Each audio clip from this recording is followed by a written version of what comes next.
Minha noiva me humilhou diante da família, chamando de ridículo meu presente de lua de mel e queimando as passagens, mas jamais imaginou que eu seria quem arruinaria a vida inteira dela com a mesma crueldade com que me tratou. Fui humilhado em público pela mulher que eu ia casar. Na frente da família e dos amigos, ela queimou meu presente de lua de mel e me chamou de ridículo. Mal sabia ela que, naquele momento, não era a minha vida que estava desmoronando, era o começo da queda dela. Se você curte nosso canal e quer apoiar de verdade, curta e toque em hype. É como um super like que faz nossos vídeos chegarem a muito mais gente. Sou Santiago, tenho 32 anos e trabalho há 7 anos na gestão de permissões de construção em Denver. Se alguém quer levar adiante um projeto sem que ele fique preso na burocracia da cidade, eu sou a pessoa certa. Não é um emprego chamativo, mas me dá estabilidade. Minha ex-noiva, Valéria, nasceu em Cherry Hills Village, um lugar onde o dinheiro do petróleo tenta aparentar o prestígio de uma linhagem antiga. O pai dela, Hernan, é dono de meia dúzia de prédios comerciais no centro.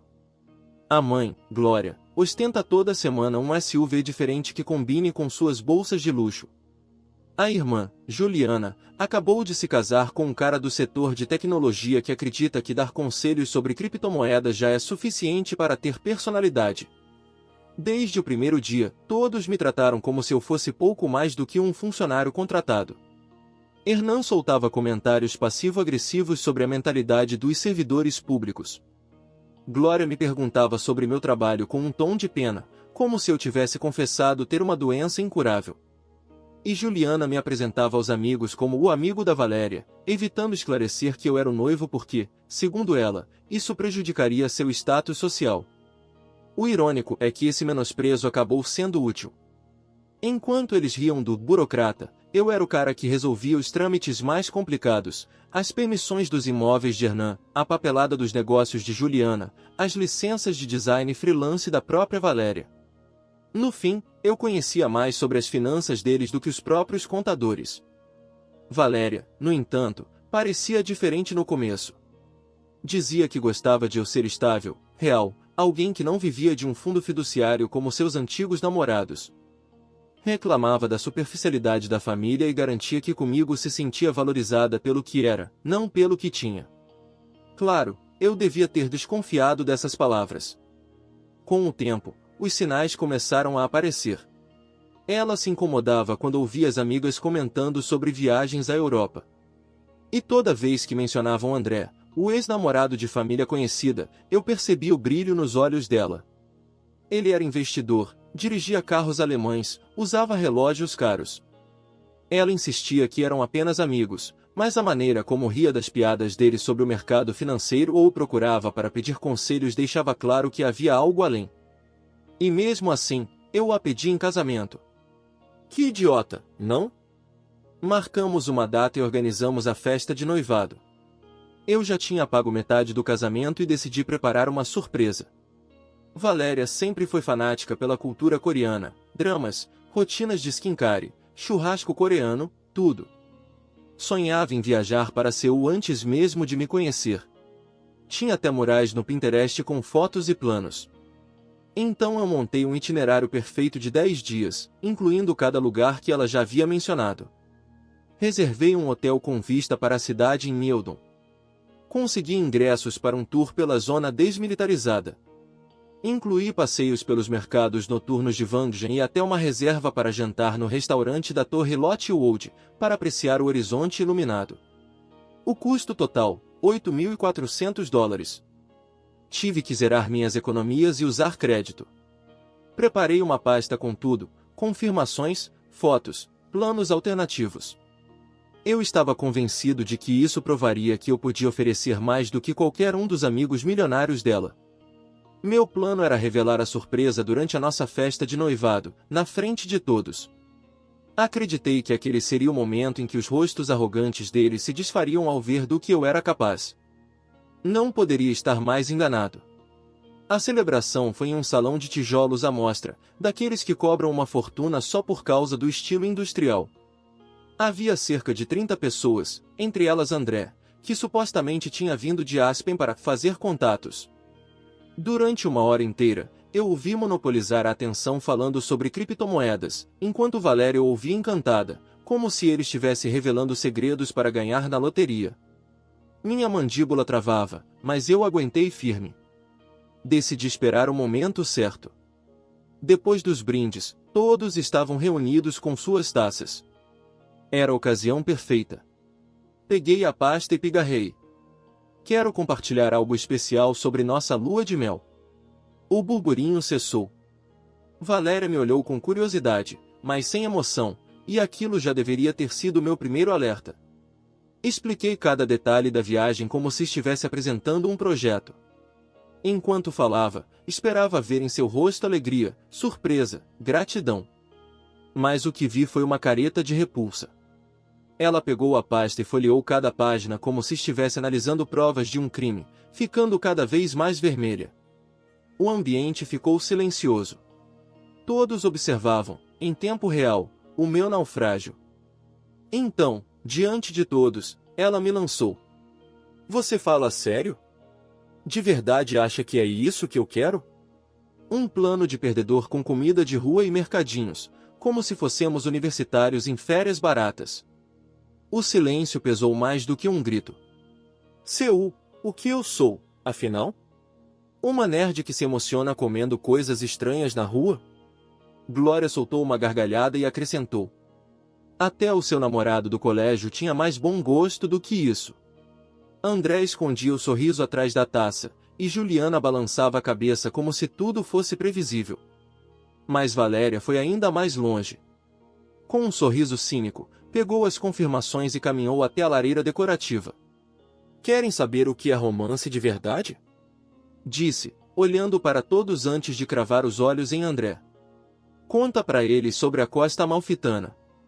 Amor. Sim. Ela chamou aquilo de amor, bem na minha frente diante de 30 pessoas, sem um pingo de vergonha.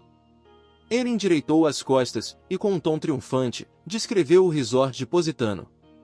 Aquele da piscina infinita que se abre para o Mediterrâneo. Valéria se virou para mim com um brilho venenoso nos olhos. Isso é uma lua de mel dos sonhos, não essa bobagem de convenção de anime. Ela pegou os meus planos e os atirou no fogo, diante de todos. Aí se vão os seus sonhos patéticos, disse, sorrindo cruelmente. A sala explodiu em aplausos. Quase 30 pessoas se levantaram para ovacionar a cena, como se tivessem assistido a uma peça de teatro. Eu fiquei imóvel, observando 4 anos da minha vida e cada centavo que havia economizado se transformarem em fumaça real, diante de mim. Não chorei. Não perdi a calma. Algo muito mais frio acendeu dentro de mim. Aproveitem o espetáculo, respondi com voz serena, antes de sair dali. Camilo, meu melhor amigo e o único decente naquela multidão, correu atrás de mim até o estacionamento. Ele sempre tira fotos de tudo, e naquela noite não foi diferente. Me olhava atônito. Irmão, eu tenho tudo gravado. Cada segundo. Pedi a ele que guardasse aquele material. Eu já intuía que seria útil, porque Valéria e sua plateia não entendiam algo fundamental sobre mim. Eu não sou do tipo que se quebra. Eu analiso, detecto fraquezas e exerço pressão até que o sistema rache. Eles só queriam me ver reagir. Muito bem. O jogo tinha começado. No caminho de volta, minha mente analítica assumiu o controle. Aquilo não era sobre a viagem de lua de mel. Era sobre 4 anos sendo visto como um plano B, a opção conveniente até que aparecesse algo melhor. E a forma como André se moveu naquela noite deixava claro que não foi improviso. Eles haviam planejado aquilo como uma saída estratégica. Eu mesmo tinha servido a desculpa pública numa bandeja. Cheguei ao meu apartamento por volta das 10 da noite. Vazio. Melhor assim. Eu precisava de silêncio para pensar. Comecei a juntar peças que até então havia ignorado. Valéria nunca tinha pago um único centavo de aluguel, apesar de ter acesso a um fundo fiduciário. Ultimamente, alegava trabalhar até tarde com desculpas cada vez mais vagas. E aquelas ligações privadas, que supostamente eram de fornecedores do casamento, tudo começava a fazer sentido. Depois da meia-noite, começaram a chegar ligações e mensagens. No começo, poucas. Depois, em fluxo constante. Pelo barulho de fundo, percebi que a tal festa havia se transformado em celebração da reunião romântica entre Valéria e André. O que eles não entendiam é que eu funciono à base de informação. E, em 4 anos, me tornei a pessoa que resolvia todas as pendências legais e administrativas deles, os trâmites dos imóveis de Hernan, o registro comercial de Juliana, as licenças de design freelance da própria Valéria. Eu era o cara que cuidava da papelada deles sem exigir nada além de um mínimo de respeito. E foi exatamente isso que eles subestimaram. Quando alguém entende como os sistemas funcionam e, além disso, é movido por uma traição, pode criar complicações muito sérias. As mensagens de Valéria mudavam de tom. Primeiro, tentava se justificar. Amor, sei que você está chateado, mas deveria ter me perguntado o que eu realmente queria, em vez de assumir. Depois, veio a defensiva. Pensei que você me conhecesse o suficiente para saber que algo tão básico não me faria feliz. André me propôs Itália meses atrás e eu recusei por você. Hoje percebi que mereço alguém que entenda o que eu valorizo. Mas às 3 da manhã, o discurso mudou de novo. Agora, pedia desculpas. Dizia que talvez tivesse exagerado. Pedia para conversar quando chegasse. Implorava para eu responder, porque o meu silêncio a deixava nervosa. Eu sabia perfeitamente o motivo dessa mudança repentina. Naquela festa, ninguém lembrou de detalhes práticos que ela esqueceu no afã de me destruir em público. Como o fato de que o contrato do apartamento estava apenas no meu nome.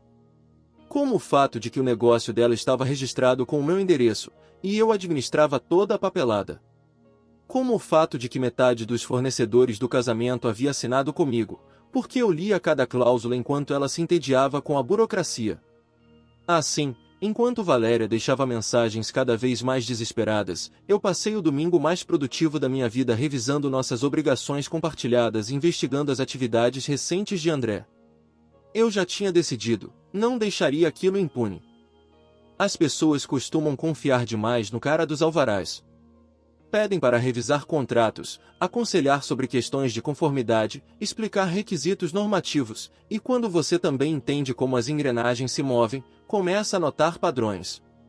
André, por exemplo, tinha formas bem criativas de lidar com o dinheiro de seus clientes, que nem sempre estavam alinhadas ao que a indústria exige.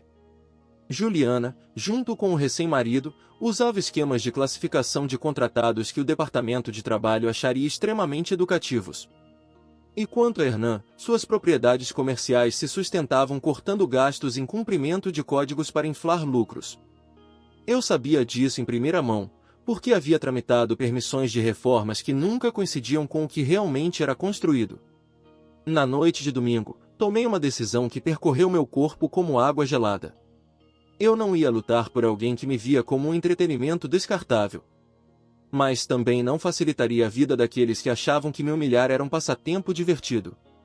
A segunda-feira prometia ser muito interessante. Primeira ligação, companhia aérea. Surpreendentemente compreensivos quando expliquei que uma das passageiras já não viajaria por mudanças no relacionamento. Como os bilhetes estavam fora do prazo de 30 dias, devolveram 3.200 dos 4.800 investidos. O hotel foi mais complicado, tarifa não reembolsável, mas aceitaram modificar a reserva para ocupação individual com uma pequena taxa. O tour pela DMZ foi reembolsado em 100%, porque ainda estava dentro do prazo. O jantar na Lotte Tower, cancelado sem penalização. A excursão gastronômica pelos mercados noturnos foi transferida para Camilo, que sempre quis conhecer a Coreia. Na tarde de segunda-feira, já havia recuperado cerca de 60% dos meus gastos e transformado um desastre em uma viagem solo que prometia ser espetacular. Mas o realmente sério só estava começando. Naquela mesma noite, Valéria voltou ao apartamento. O rosto dela era o de quem tinha acabado de colidir com a realidade. Me olhava com cautela, como se estivesse diante de um animal selvagem. E tinha razão. Eu já não era o mesmo homem que havia saído daquela festa. A conversa com Valéria começou com uma tentativa forçada de suavizar o inevitável. Com um gesto calculado, ela apontou para o sofá da sala, como se quisesse dar a impressão de que estávamos prestes a ter uma conversa madura sobre nossos sentimentos. Eu, no entanto, preferi ficar de pé. Apoiado no balcão da cozinha, observava-a com uma calma contida que, na verdade, era um vulcão prestes a explodir. Ela abriu a boca e começou a soltar um discurso claramente ensaiado, cada frase cuidadosamente preparada para soar razoável e vitimista ao mesmo tempo. Disse que estava surpresa com a minha forma de planejar a lua de mel, que aquilo refletia uma desconexão com seus gostos refinados, e que parecia como se eu tentasse empurrá-la para uma versão exótica de si mesma que não era autêntica.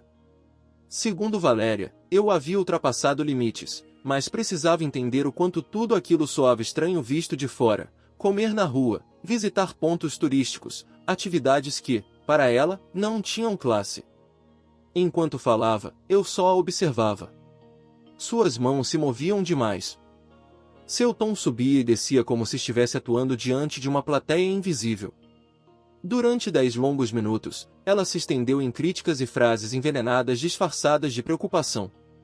Quando finalmente fez uma pausa, decidi cortar o teatro e perguntei sem rodeios sobre o comentário da Costa Amalfitana e, sobretudo, por que havia chamado André de amor na frente de todos. A reação foi imediata. A máscara dela se quebrou. Ficou na defensiva, gaguejando que André só havia mencionado a Itália de maneira casual e que ela usará como exemplo para me mostrar o que era uma planificação sofisticada. A ironia é que, ao tentar se defender, só consegui expor ainda mais o desprezo pelo que eu havia organizado com tanto sacrifício. Não satisfeito, insisti para que me explicasse por que achava que minha proposta não era adequada. Foi então que ela se traiu sozinha, dedicou outros 5 minutos a desmontar meu plano, classificando-o como insuficiente para alguém do nível dela.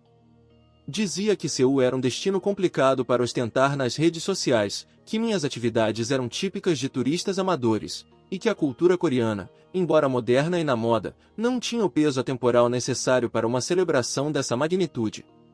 O mais repugnante foi ouvi-la dizer, com naturalidade, que André se entendia a importância de viver experiências que ficassem bem em fotos, que sabia planejar algo que realmente despertasse a inveja dos outros. Foi assim que descobri a verdade nua e crua: eu não era, na mente dela, o noivo que havia trabalhado e economizado durante meses para construir uma viagem especial. Eu era apenas um homem incapaz de perceber que seus sonhos se resumiam a preços altos e cenários fotogênicos, não a significado, nem a amor. E ela contava tudo com a tranquilidade de quem explica uma lição de negócios. Eu a encarei fixamente e lancei a pergunta direta: você pretende terminar nosso noivado para ficar com André? O nervosismo dela foi evidente. Balbuciou desculpas, dizendo que eram apenas amigos, que o assunto da Itália não era sério, que tinha falado coisas por raiva. Mas, em meio àquele caos verbal, deixou escapar o que realmente destruiu qualquer dúvida que eu ainda pudesse ter. Ela vinha conversando com ele há semanas sobre suas inseguranças em relação ao nosso relacionamento, e André a estava ajudando a refletir sobre o que realmente queria em um companheiro. Ali estava a verdade. Minha noiva tinha transformado o ex em conselheiro sentimental, dando a ele espaço para manipulá-la e convencê-la de que merecia mais, tudo isso enquanto vivia sem pagar um centavo no meu apartamento. Entendi que o que aconteceu na festa não foi um surto de raiva, mas o resultado de uma estratégia planejada com antecedência. André vinha treinando há meses para aquele desfecho, para aquele espetáculo público em que eu seria reduzido a cinzas. Com voz serena, disse a ela que precisava de tempo para processar o ocorrido e sugeri que se hospedasse em outro lugar enquanto resolvíamos a situação. E aí surgiu o verdadeiro medo dela, não o fim do relacionamento, mas a perda das comodidades que eu proporcionava. Entrou em pânico. E onde vou trabalhar? E as reuniões com meus clientes?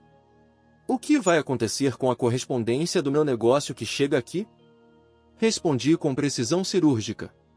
Lembrei-a de que sua empresa estava registrada em um endereço sob meu controle e que praticamente toda sua correspondência profissional chegava ao meu apartamento, já que ela nunca se preocupou em alugar um espaço formal. Isso eu havia feito como um favor, não como obrigação. Recomendei que, se estava pensando em reavaliar a nossa relação, também considerasse assumir suas responsabilidades administrativas. A resposta dela foi me acusar de querer sabotá-la. Eu apenas deixei claro que não estava ameaçando ninguém, apenas apontando as consequências práticas de suas escolhas. Naquela mesma noite, ela foi ficar na casa da amiga Carolina. Mas eu não ia ficar parado. Peguei o telefone e fiz várias ligações estratégicas. Primeiro, para o proprietário do apartamento, avisando que minha situação de convivência havia mudado e confirmando o contrato como ocupação individual. Depois, contatei alguns fornecedores do casamento, especialmente os que estavam sob meu nome, para evitar que ela tentasse usá-los contra mim. A ligação mais importante, no entanto, foi para a maior cliente de Valéria, uma firma de marketing que garantia a ela renda constante. Apresentei-me como seu agente registrado e informei que, devido a um processo de reestruturação, seria recomendável revisar os termos dos contratos e as formas de pagamento. Descobri, com satisfação, que eles já tinham dúvidas sobre a confiabilidade dela e estavam muito interessados em saber que o registro empresarial poderia passar por mudanças administrativas importantes. Horas depois, por volta das 11 da noite, Valéria me ligou fora de si. Estava histérica, gritando que sua cliente havia pedido explicações e que eu tinha arruinado sua carreira. Acusava-me de tê-la sabotado. Eu, com calma, expliquei que apenas cumpria minhas responsabilidades como agente registrado e que, se ela queria gerenciar seus assuntos de forma independente, deveria começar assumindo sua própria estrutura legal e profissional. Desde então, ela não para de me ligar, mas eu já não atendo. Não pretendo dar ouvidos a alguém que me humilha publicamente para alimentar o próprio espetáculo. Minha energia está voltada para o que vem a seguir. No dia seguinte, apresentarei minha renúncia formal como agente registrado dela e retirarei meu endereço da licença empresarial. É um passo totalmente legal, impecavelmente profissional, e devastador para alguém que nunca se preocupou em entender como funcionava o próprio negócio.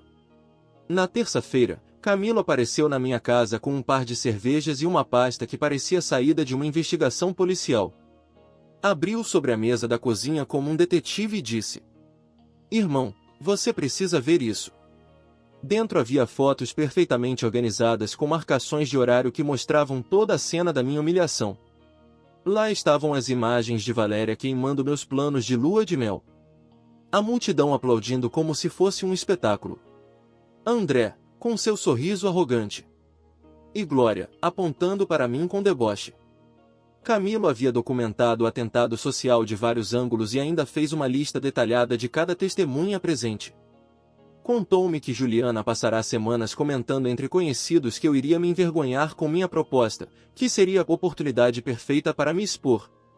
Ou seja, tudo havia sido planejado. Prepararam o público, ensaiaram reações, coordenaram cada detalhe para que a destruição da minha imagem fosse completa. E, para encerrar, Camilo me mostrou fotos no celular de Valéria e André juntos no bar. Perto demais, íntimos demais para serem apenas amigos. Camilo também tinha um vídeo. Embora o áudio não fosse nítido, as imagens eram mais do que suficientes para entender o que estava acontecendo. Passamos mais de 1 hora analisando todo o material, montando uma linha do tempo precisa. A documentação meticulosa de Camilo me entregou uma prova irrefutável de que o que vivi não foi um acidente nem uma brincadeira de mau gosto, mas sim uma emboscada friamente planejada. Na manhã de quarta-feira, como havia decidido, apresentei ao Estado minha renúncia ao papel de agente registrado. O trâmite foi processado imediatamente. Em questão de horas, a empresa de Valéria ficou com um vazio administrativo crítico. Primeiro, garanti que a parte legal estivesse coberta. Enviei cartas certificadas tanto para o endereço comercial de Valéria quanto para o meu apartamento, notificando que deixava de aceitar documentos legais em nome da empresa dela com efeito imediato. Incluí cópia para sua cliente mais importante, para que ficasse tudo claro e oficial. Depois, liguei para a Ryder Properties para falar sobre o contrato de aluguel. Expliquei que minha situação de convivência havia mudado e que precisava confirmar as condições para um único ocupante. Para minha surpresa, o administrador foi compreensivo. Na verdade, parecia até preferir tratar com um único inquilino responsável. Naquela mesma tarde, entreguei pessoalmente um aviso formal a Valéria, na casa de Carolina. Fui completamente profissional, seguindo à risca as leis de locação residencial do Colorado. Como ela nunca esteve no contrato, era apenas uma convidada de longo prazo. Dei a ela 30 dias para retirar seus pertences e encontrar outro lugar para morar. O rosto dela ficou pálido. Começou a balbuciar que morava ali há 2 anos, que tinha direitos, que eu não podia simplesmente colocá-la para fora. Com calma, expliquei que ela nunca fora inquilina, apenas minha convidada, e que, ao terminar nossa relação, essa condição também se encerrava. Tudo em ordem, tudo documentado. Ela tentou discutir, negociar, chorar. Perguntou como eu podia ser tão frio ao deixá-la sem um lar. Lembrei-a de que tinha decidido me humilhar em público e que André parecia bastante disposto a assumir sua situação de moradia. Talvez, sugeri, o mesmo orçamento que usava para viagens românticas à Costa Amalfitana pudesse servir de caução para um aluguel. Você está destruindo minha vida. Como pode ser tão vingativo por um único erro? Na quinta-feira de manhã, recebi uma ligação de sua cliente. Rescindiram o contrato com Valéria imediatamente. Ao que parece, quando seu agente registrado renuncia e seu endereço comercial fica em disputa, isso acende alarmes sérios sobre estabilidade e profissionalismo. Naquela tarde, Valéria me ligou fora de si. Respondi com um simples: "Olá, Valéria." Ela gritou para que eu não me atrevesse a saudá-la. Então eu disse: "Ok, adeus, Valéria." E desliguei antes de ouvir o fim da maldição. Ainda deu para ouvir André ao fundo, perguntando o que estava acontecendo. Suponho que os planos idílicos na Itália estavam se complicando, já que agora ele teria de sustentar uma namorada desempregada, sem histórico de crédito nem renda empresarial. Na sexta-feira à tarde, recebi uma mensagem de Juliana. Ela me acusava de estar lidando com tudo de maneira cruel e de parecer que eu estava me ensaiando contra sua irmã. Segundo ela, a família sempre me havia tratado com carinho e essa não era a forma de responder a um simples mal-entendido. Fiz uma captura de tela e guardei em uma pasta intitulada Evidência. Algo me dizia que precisaria daquela prova, porque, sinceramente, o negócio de consultoria do marido dela tinha certas práticas com contratados que o departamento de trabalho acharia bastante interessantes. E as propriedades de Hernan acumulavam irregularidades que o departamento de inspeções da cidade adoraria revisar. Quando as pessoas transformam sua dor em espetáculo, não deveriam se surpreender se você deixa de sentir empatia pelos problemas delas. Trabalhando com licenças, aprendi que todo o sistema tem mecanismos de controle e que sempre há funcionários cujo dever é aplicá-los. E quando você entende como funcionam as normas, e carrega dentro de si uma traição sistemática, pode causar problemas muito específicos. No sábado, passei o dia investigando o portfólio de propriedades de Hernan como se estivesse preparando um caso federal. É incrível o que se encontra nos registros públicos quando se sabe onde procurar. Descobri que, durante anos, ele havia sido bastante criativo com a legislação, permissões para pequenas reformas que terminavam em mudanças estruturais importantes, inspeções de segurança marcadas como concluídas sem nunca terem ocorrido, equipamentos contra incêndio que existiam no papel, mas não na realidade.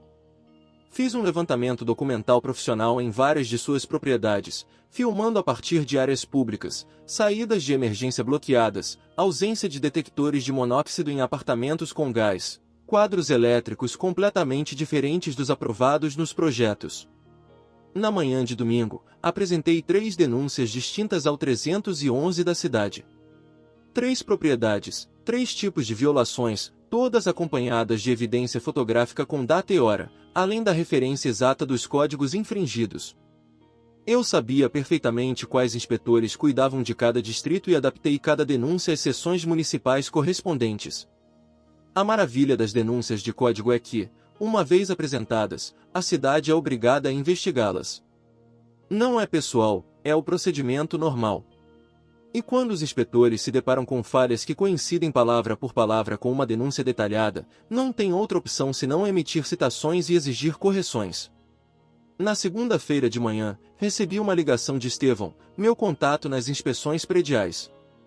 Ele me disse que havia recebido 3 investigações diferentes durante o fim de semana, todas relacionadas a propriedades da mesma companhia.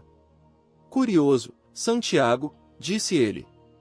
Essas queixas são incrivelmente específicas. Quem as fez sabe exatamente o que documentar e como apresentar.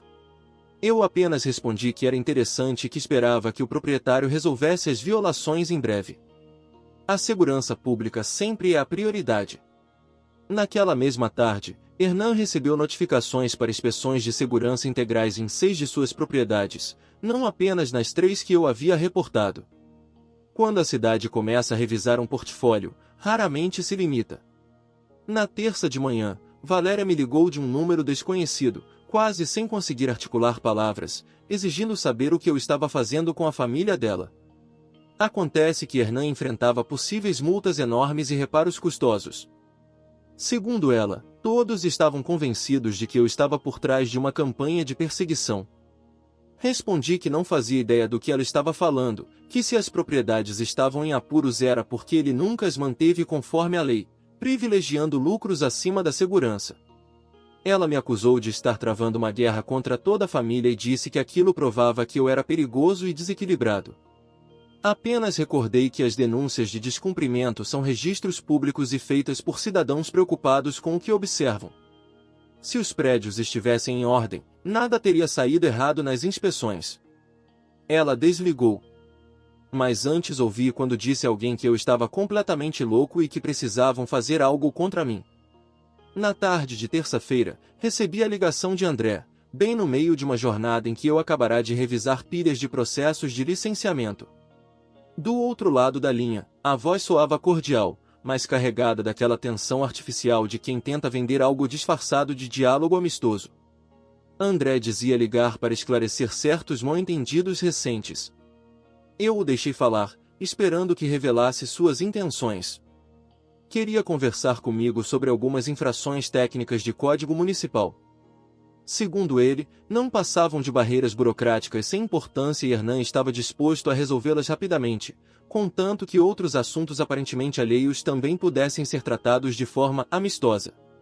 Naquele momento, ficou claro que não era uma simples conversa profissional, mas uma tentativa tosca de negociação. Com calma, respondi que não conhecia nenhum mal-entendido e que o cumprimento das normas de segurança não é algo que se discute. Um edifício ou cumpre os padrões, ou não cumpre. Ele insistiu, dizendo que as violações não eram graves e que, se chegássemos a um acordo, poderiam ser resolvidas sem maiores complicações. Pedi então que fosse mais específico sobre esses outros assuntos. Foi então que ele revelou o verdadeiro motivo, o negócio de Valéria, e a possibilidade de retirar certas queixas que estavam em andamento, se todos chegássemos a um entendimento. Ri por dentro ao ouvir aquilo. O que eles imaginavam era grotesco. Realmente acreditavam que eu estava usando as regulamentações como arma para resolver dramas pessoais, como se isso fosse um sequestro burocrático em que eu mantinha a empresa de Valéria como refém. Com voz firme, deixei claro a André que essa ideia era absurda, que relatórios de infração não se apagam nem se negociam. E que, se ele tentasse misturar assuntos sentimentais com normas legais, talvez o próprio departamento de compliance da firma dele tivesse interesse em saber disso. Naquele instante, a segurança da voz dele se quebrou. Perguntou o que eu queria dizer com aquilo e eu, sem perder a calma, propus nos encontrarmos para um café e conversar de forma profissional sobre as políticas de gestão de clientes da firma dele.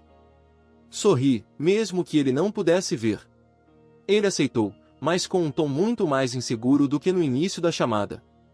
Na quarta-feira, esperei por ele em uma cafeteria no distrito financeiro. Quando entrou, parecia saído de um catálogo de clichês, terno sob medida, gravata cara, atitude arrogante. O tipo perfeito para interpretar o banqueiro de investimentos convencido. Assim que nos sentamos, começou com seu monólogo ensaiado. Dizia que entendia a dificuldade da situação, que todos estávamos lidando com emoções e que respeitava o que Valéria e eu havíamos construído. Mas, segundo ele, os relacionamentos evoluem. Algumas conexões eram mais fortes e resistir a isso era injusto. Deixei-o falar como se estivesse recitando um roteiro de teatro barato, enquanto eu mantinha uma expressão neutra. Quando terminou, mudei a direção da conversa. Perguntei quais eram os padrões de documentação de idoneidade de clientes que a firma dele utilizava. Na hora, o rosto dele se contraiu. A segurança que transmitia há um minuto evaporou. Continuei. Comentei que havia revisado informações sobre cumprimento e investimentos e que me chamava a atenção como, em alguns casos, os assessores podiam priorizar suas próprias comissões em vez dos objetivos reais dos clientes. Falei como quem faz uma observação casual, mas bem direcionada. O sangue sumiu do rosto dele. "O que você está insinuando exatamente?" perguntou. Fingi surpresa. "Não insinuei nada. Apenas observo que hoje as agências reguladoras levam esses assuntos muito a sério. O descumprimento em matéria de idoneidade pode custar muito mais que um simples erro administrativo." Ele tentou recuperar terreno, questionando como eu sabia tanto sobre normas financeiras. Então expliquei que, no meu trabalho com permissões municipais, cruzo constantemente com marcos regulatórios, de seguros a licenças profissionais. Imagino que a sua firma também tenha protocolos rigorosos de compliance, não? Finalizei. Deixei claro que problemas regulatórios são muito mais difíceis de negociar do que dramas pessoais. E, quanto mais eu falava, mais a falsa confiança dele se desmoronava. "O que você está buscando com essa conversa?" perguntou por fim, tentando soar firme. Levantei-me, deixei uma nota de $5 sobre a mesa e respondi. "Nada. Apenas garantir que nossas prioridades estejam claras." Saí, deixando que ele se afogasse na certeza de que o que vinha pela frente seria muito caro. Naquela mesma tarde, redigi e enviei um relatório anônimo à autoridade reguladora da indústria financeira. Não era um ataque gratuito. Incluía observações documentadas de padrões suspeitos em recomendações de portfólio. Tudo respaldado, claro, verificável e suficientemente grave para arruinar a carreira de qualquer um que vivesse da confiança de clientes e instituições. Na quinta de manhã, Camilo me ligou. Contou que Valério estava se desabafando nas redes sociais, falando de gente tóxica e de campanhas de perseguição. Pedi a ele que fizesse capturas de tudo. Eu queria um registro completo da forma como ela escolheria narrar a história. Naquela mesma tarde, André deixou de atender as ligações dela. Fascinante como a paixão romântica se dissolve rápido quando a sombra de um auditor aparece. Numa sexta-feira, venci o aviso de 30 dias. Valéria tinha se mantido em silêncio, como se acreditasse que prazos legais desaparecessem por mágica se fossem ignorados. Naquela manhã, troquei as fechaduras. Era meu direito. Ela nunca foi inquilina, apenas uma convidada que já não tinha mais lugar ali. Guardei suas coisas em caixas e as deixei junto à porta com um bilhete breve. Naquela mesma noite, ela apareceu com Carolina e um caminhão de mudanças. Estava fora de si, gritando que eu estava roubando sua casa e jogando-a na rua como lixo. Tranquilo, mostrei-lhe os documentos, o contrato de aluguel em meu nome, as cartas certificadas, as mensagens em que ela própria admitia ter me deixado por André. Tudo estava documentado, tudo era legal, e cada uma de suas decisões agora vinha cobrar o preço. Ela tentou alegar que 2 anos de convivência lhe davam direitos de inquilina. Eu já tinha pesquisado essa brecha. A lei não concede direitos de ocupação a quem nunca pagou aluguel nem assinou o contrato. Enquanto carregavam suas coisas, ela me perguntava para onde poderia ir, mas André já não atendia.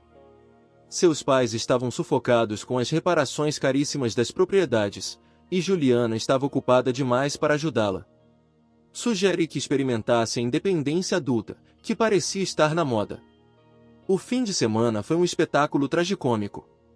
Ela me deixou dezenas de mensagens de números diferentes, queimando sua rede de amizades uma por uma. Descobriu rápido que ninguém queria carregar uma mulher desempregada e em crise pública. O mais irônico foi que mudou o discurso. Já não falava de libertação nem de ter deixado para trás um trabalhador entediante. Agora se proclamava vítima de assédio. No domingo à noite, recebi a ligação de Glória. O tom era de reprovação. Dizia que eu deveria considerar os vínculos familiares antes de continuar atacando. Respondi que justamente por isso estava agindo, para que os prédios de Hernan não acabassem matando alguém por suas negligências. Ela tentou minimizar os problemas, afirmando que eram apenas violações menores, sem risco. Interrompi. Foi exatamente isso que disseram sobre o edifício que desabou na Flórida. Ela ficou sem palavras. E desligou. Mas antes ouvi Hernan gritar ao fundo: que tipo de pessoa denuncia a própria família? Eu apenas pensei: o tipo de pessoa que jamais esquece que vocês nunca foram minha família. Na segunda-feira, sem perder tempo, enviei informações adicionais sobre as práticas peculiares de recomendação de clientes que André vinha adotando. E com isso o jogo mudou por completo. Eu sabia exatamente que tipo de dado seria suficiente para captar a atenção das autoridades e deixá-lo sem escapatória. Para a tarde de segunda, Valéria já não estava mais em nosso apartamento. Mudará-se para a casa de uma conhecida em Aurora e mal se sustentava trabalhando numa loja em Cherry Creek, dividindo despesas só para conseguir pagar o aluguel. Seu suposto negócio de design estava acabado, não havia registro formal, nem clientes, nem estrutura alguma que o sustentasse. O que ela havia apresentado como um projeto sólido era apenas uma fachada vazia. O anel de noivado, que segundo ela era uma joia familiar inestimável, acabou penhorado por quase nada. O grande amor de André revelou-se ser um simples anel com zircônia cúbica montado num modelo antigo. Até as joias dele eram mais uma mentira. E o mais revelador, André desapareceu assim que a Finra começou a investigar. Curioso como as fantasias de escapadas românticas para a Itália se esvaem quando sua licença profissional fica em risco. 2 semanas depois veio o inesperado: recebi uma intimação judicial. Valéria estava me processando por $15.000, alegando danos por um suposto assédio sistemático e por um despejo ilegal. Em sua documentação afirmava que eu havia destruído seu negócio por vingança e a expulsado de sua casa sem fundamento. Pedia indenização por renda perdida, custos de mudança e até por angústia emocional. Liguei para um amigo que trabalha no cartório do tribunal. O conselho foi claro: processos de pequenas causas não se ganham com emoção, mas com papelada. Então dediquei-me a montar uma defesa impecável. Acabei com uma pasta de arquivo com divisórias e citações legais para cada ponto. Incluí tudo: formulários de renúncia como agente registrado, contratos de aluguel, documentos oficiais. Parecia que eu ia apresentar meu caso à Suprema Corte. No dia do julgamento cheguei com a pasta perfeitamente organizada. Valéria apareceu acompanhada de Carolina, mas sem nenhuma preparação real. Não trouxe documentos, não trouxe provas, passou 20 minutos chorando sobre nosso relacionamento e dizendo que eu havia arruinado sua vida. A juíza mostrou, no rosto, que estava acostumada a ouvir histórias desse tipo. Quando chegou minha vez, fui direto ao ponto: meritíssima, aqui há uma linha do tempo simples e verificável, expliquei. A relação acabou. Há testemunhas. Os serviços da empresa dela foram encerrados em conformidade com a lei estadual. O contrato de aluguel foi executado de acordo com os estatutos do Colorado. As denúncias por descumprimento de códigos foram apresentadas por um cidadão preocupado. A juíza me interrompeu: você tem documentação que comprove cada uma dessas afirmações? Entreguei a pasta. Cada seção estava indexada. As referências legais começavam na página 47. Ela folheou por quase 10 minutos enquanto Valéria se remexia, nervosa. Foi evidente o exato momento em que a juíza percebeu que aquilo não era um drama sentimental, mas um caso de cumprimento normativo. Senhorita Valéria, a senhora tem documentos que provem que era inquilina legal? Perguntou a juíza. Valéria gaguejou que morara lá 2 anos e que pagava comida. A juíza cortou na hora: preciso de contratos de aluguel, recibos de pagamento ou contas de serviços em seu nome. Silêncio absoluto. Valéria nunca se preocupou com esse tipo de coisa. O resultado foi contundente: o tribunal decidiu a meu favor em todos os pontos. Ela não obteve qualquer indenização e ainda teve de arcar com as custas judiciais. Ao sairmos do fórum, Valéria tentou um último recurso emocional, acusando-me de ser mesquinho por cobrar alguém que, segundo ela, já estava arruinada. Respondi: as custas do tribunal são $347. É menos do que gastei apenas em depósitos de hotéis, muito menos do que me custaram os planos de lua de mel desperdiçados. Ela fitou-me como se eu fosse irreconhecível. O que há com você? Como pode ser tão frio com alguém que dizia amar? Observei-a com atenção. Ela estava sem casa, sem emprego, sem parceiro e abandonada pelo banqueiro de investimentos em quem havia depositado todas as suas ilusões. E, ainda assim, eu não senti nada, nem compaixão, nem raiva, nem tristeza, nada. Compreendi que havia amado uma pessoa que, na verdade, nunca existiu. Não fui eu quem destruiu a vida dela. O único erro que cometi foi deixar de sustentar a fantasia que ela havia criado. Você está sendo cruel, disse ela entre lágrimas. Não, Valéria. Você é que merece, respondi. E essa foi a última vez que falamos. 3 meses depois, Camilo e eu realizamos a viagem a Seul que originalmente eu havia planejado para Valéria. Foi uma experiência extraordinária justamente porque a compartilhei com alguém que realmente queria estar lá. Visitamos cada local do meu itinerário, o passeio pela zona desmilitarizada, os mercados noturnos, jantares em terraços com vistas impressionantes da cidade. Camilo não parava de tirar fotos, enquanto eu conseguia relaxar pela primeira vez em meses. Se tivesse ido com Valéria, tudo teria sido diferente. Ela teria reclamado de andar demais, do idioma, de que a comida de rua não era sofisticada o suficiente para postar no Instagram. Em vez disso, naquela noite, enquanto desfrutávamos de um banquete de churrasco coreano em Hyundai, recebi notícias de Denver.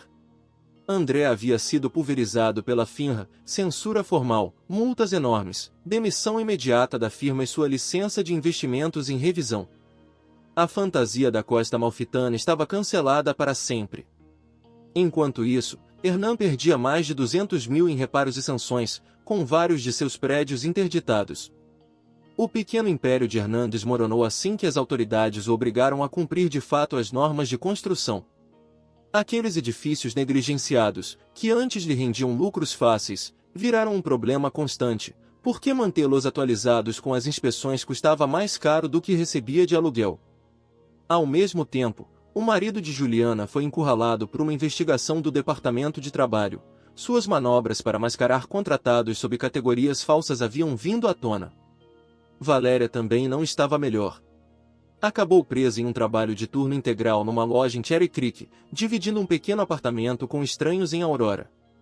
Seu negócio de design nunca reviveu, nem clientes, nem portfólio, nem referências. Tentou relançar a marca com outro nome, mas ninguém mais confiava nela. No meio de tudo isso, recebi uma mensagem inesperada de Glória enquanto supervisionava a demolição de um prédio em Dalvi. Com um tom desesperado, pedi ajuda para que eu apoiasse a família em seus problemas regulatórios, garantindo que eu era o único que entendia bem aqueles sistemas. Mostrei a mensagem a Camilo, que quase morreu de rir. Minha resposta foi breve. Estou em Seul curtindo minhas férias. Contratem profissionais licenciados e paguem o que for justo. Nunca recebi resposta. Ao voltar para Denver, tinha 17 mensagens não lidas. Valéria, Glória, Juliana e até Hernan pediam uma reunião para encontrar soluções. Não abri nenhuma. Minha documentação estava em ordem, meus trâmites concluídos e minha vida avançando. 6 meses depois conheci Mariana, uma mulher diferente, animada, responsável com suas finanças e com um entusiasmo simples pelas coisas cotidianas. Uma noite, estávamos jantando em um restaurante de churrasco coreano quando distingui, entre as pessoas, um rosto impossível de esquecer. Era Valéria, de uniforme barato de loja e olhar apagado, acompanhada de um homem que parecia tão perdido quanto ela. Assim que me viu, seu semblante mudou do espanto para a raiva e, em seguida, para o desespero. Aproximou-se com aquele ar forçado de segurança, lançando comentários sarcásticos sobre minhas viagens, sobre Mariana, até sobre minha vida. Tentou provocar uma cena pública, elevando a voz e me acusando de ter destruído seu mundo. Mantive a calma, continuei comendo como se nada estivesse acontecendo. Quando me cansei, mostrei o telefone gravando. Recordei a todos que, no Colorado, basta o consentimento de uma única pessoa para registrar conversas. O silêncio tomou conta do lugar, e ela recuou. O gerente se aproximou e a convidou a se retirar. Valéria saiu com a fúria contida nos olhos, e a última imagem que tive foi a do homem que a acompanhava se afastando sozinho pelo estacionamento, deixando-a para trás. O restaurante retomou o ambiente normal e Mariana, com meio sorriso, comentou: Impressionante como algumas pessoas acabam presas nas próprias ruínas. Assenti, sem dar mais voltas ao assunto. Não precisei buscá-la nunca mais nem esperar outro confronto. Ela continuou se afundando em seus próprios erros, enquanto eu decidi olhar para frente. Hoje, minha vida não gira mais em torno de vinganças nem de ressentimentos. O único que me interessa é continuar construindo um caminho onde essas sombras do passado já não tenham lugar. Se essa história te prendeu, clica no botão curtir e dá aquele hype no vídeo. Assim você ajuda o canal a alcançar muito mais gente. Comentário Reddit. E no fim das contas, a Valéria só provou uma coisa. Quem vive de aparência, acaba pagando aluguel em Aurora e vendendo anel de bijuteria no penhor. Já o OP transformou a humilhação pública em um MBA de vingança silenciosa. Moral da história: nunca subestime um burocrata. Ele sabe exatamente qual formulário vai acabar com a sua vida.